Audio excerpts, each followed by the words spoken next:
अपने हरिवंश पुराण जैसा ये लोग सारे वैसे महाभारत बोलते हैं, लेकिन हम लोग कभी महाभारत नहीं बोलते हैं। यादव वंश का चरित्र, कृष्ण चरित्र, नेमिनाथ चरित्र, ऐसे हमारे शास्त्र में वर्णन आता है।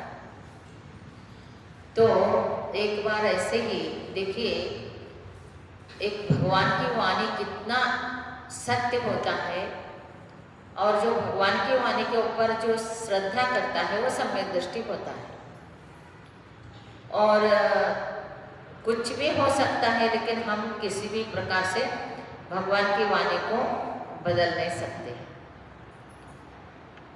इसलिए इसके ऊपर एक आपको दृष्टांत बताती हूँ। एक बार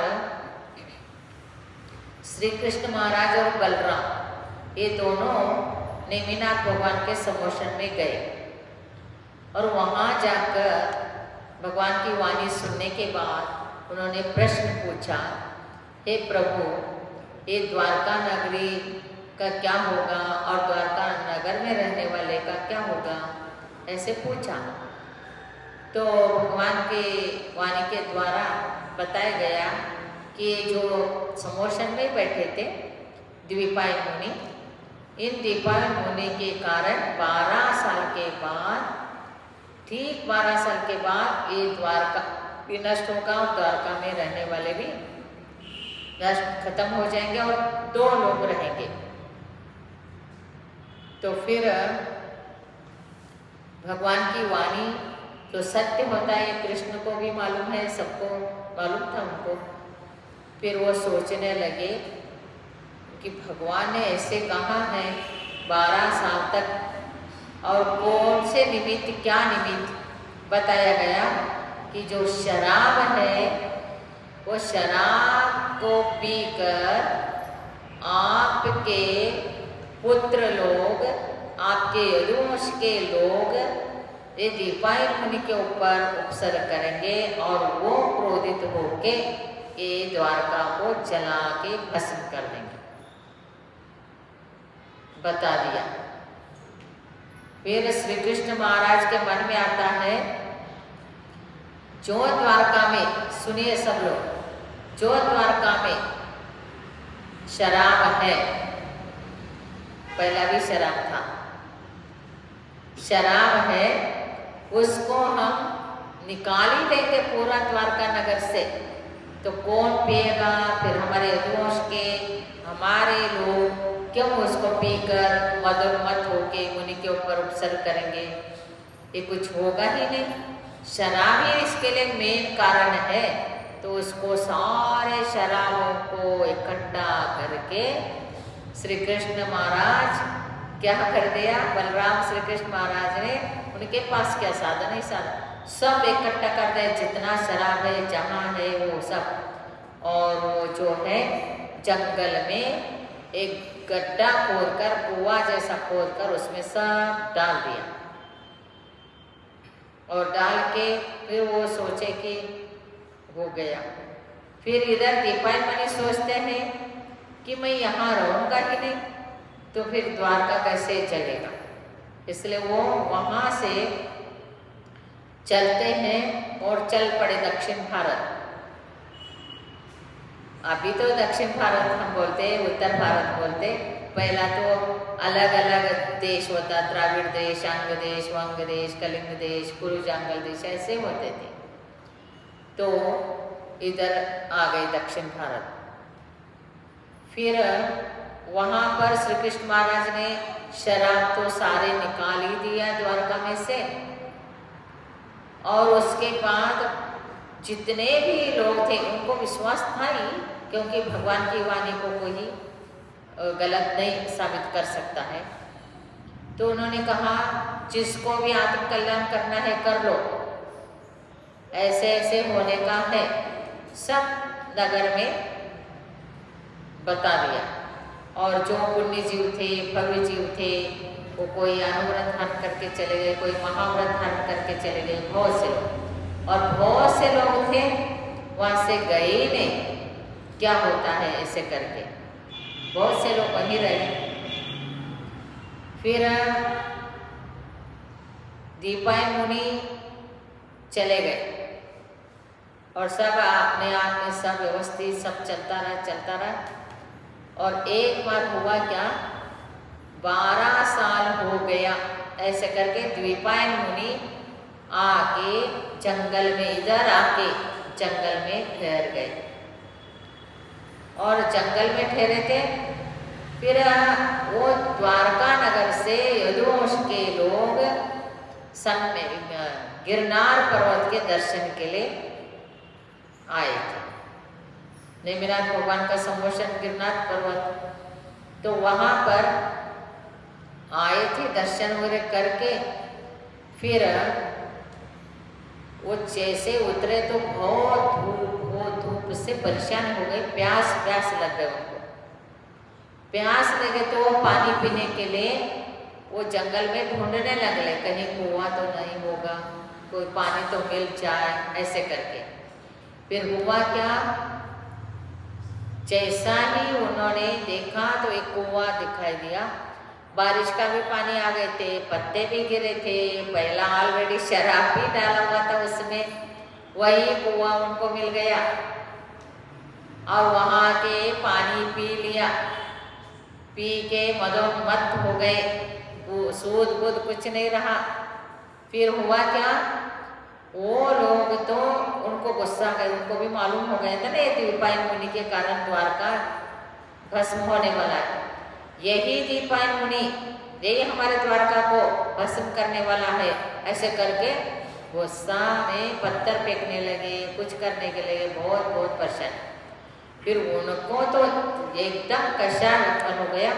एक आचार्य कहते हैं कि वो अपने समय आयु क्षय होने के बाद वो एक ऐसे ही अग्नि का एक देव बन गया, ऐसे आचार्य वर्णन करते।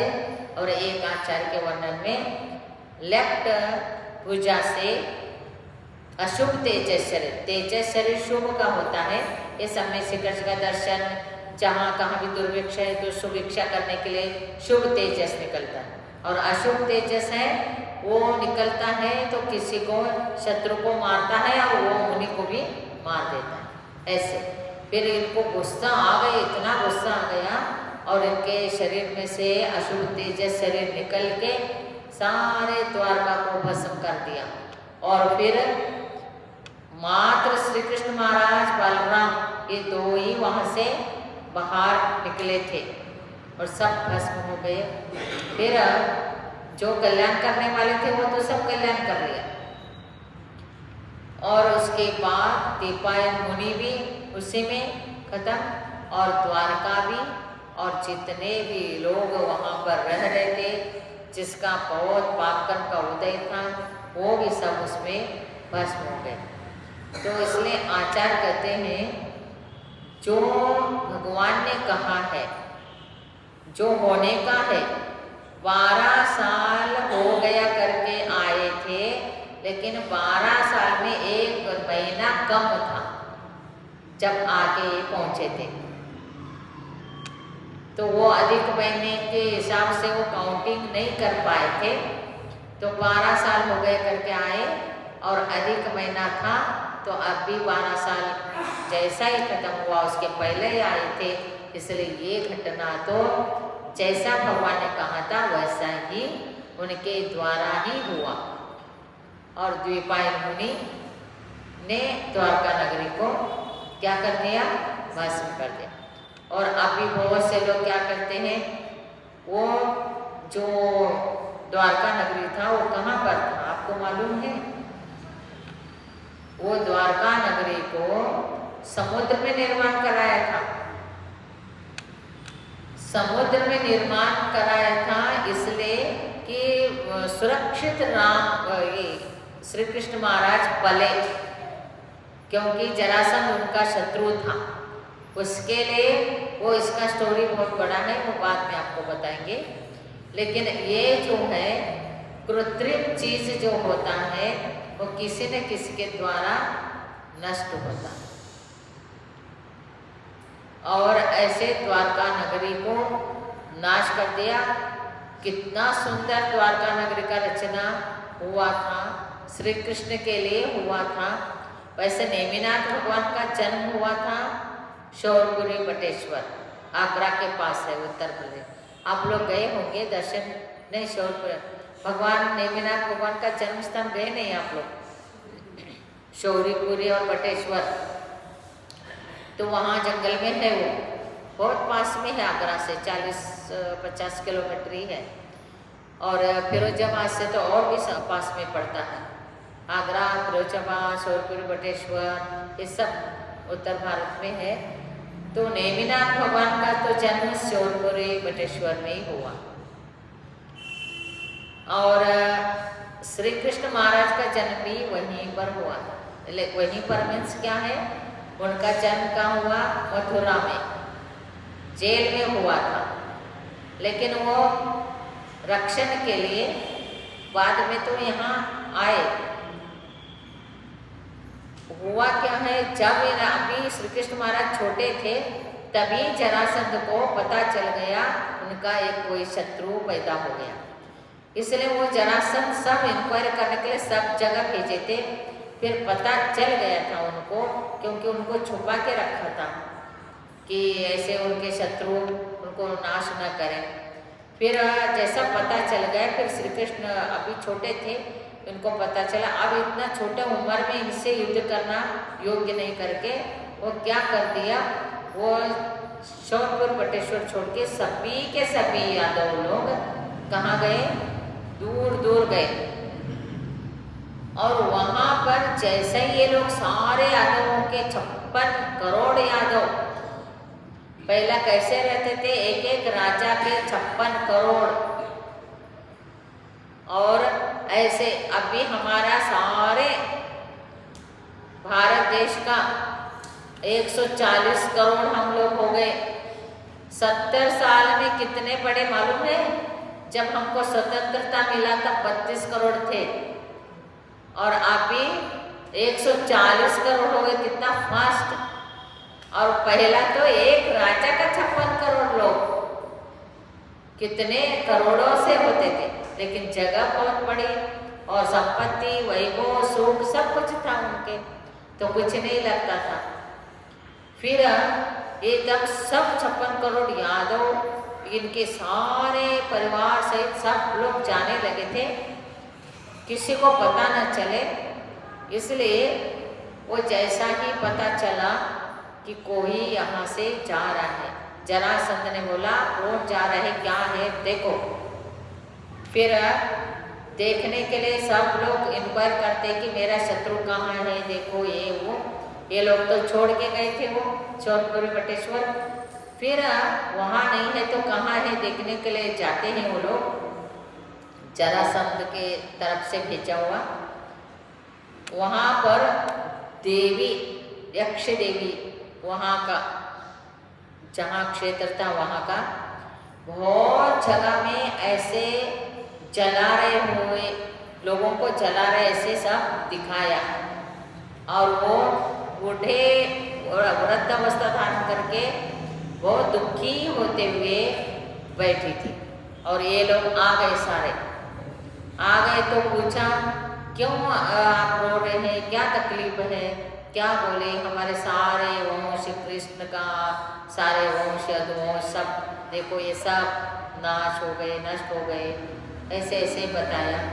फिर उन्होंने बोला जरासंध ने तो इसी के लिए भेजा था, यदुवंश को नष्ट करके आओ, फिर श्री कृष्ण को पकड़ के लाओ।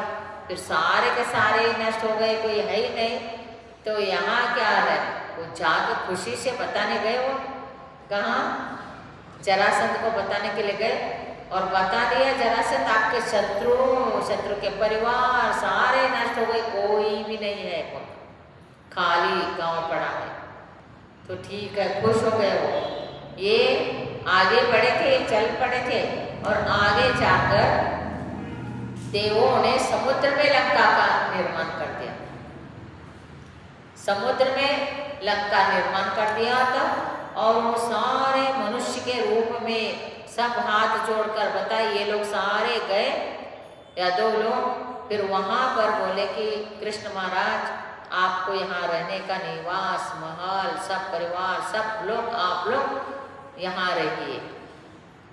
तो वहाँ उनको रहने के लिए देव ने बना के दिया था समुद्र में, इसलिए वो सुरक्षित थे। और जब बलवान हो गए तो फिर आए, फिर युद्ध किया, फिर आगे बहुत बहुत बहुत है उनका। तो कहने का तात्पर्य इस प्रकार से स्वर्ग का देव भी ऐसे ऐसे नारायण प्रति नारायण का रक्षण भी करते, अर्थात यक्ष यक्षिणी सिद्ध किए हुए देव देविया सब रक्षण करते थे, ऐसे इनका रक्षण होता था। और बहुत सुंदर, आपको महाभारत में एक भी चीज सत्य नहीं दिखाया, एक भी चीज कुछ आपके नॉलेज का बताए नहीं। आपको पढ़ना है हरिवंश पुराण, और हरिवंश पुराण से सब चीज को जानना है।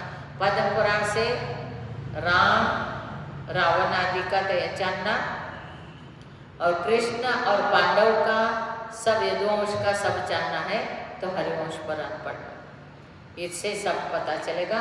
और ये सारे बड़े बड़े ग्रंथ हैं, इसको नहीं पढ़ सकते हैं तो एटलीस्ट उत्तर पुराण में उन तीर्थंकर के टाइम में जो जो हुए हैं उनके बारे में वर्णन है, तो संक्षिप्त में क्यों ना हो, लेकिन सच्चा ज्ञान आपको मिल ही जाएगा, उसको पढ़ के ज्ञान करना। जय बोलो 24 भगवान।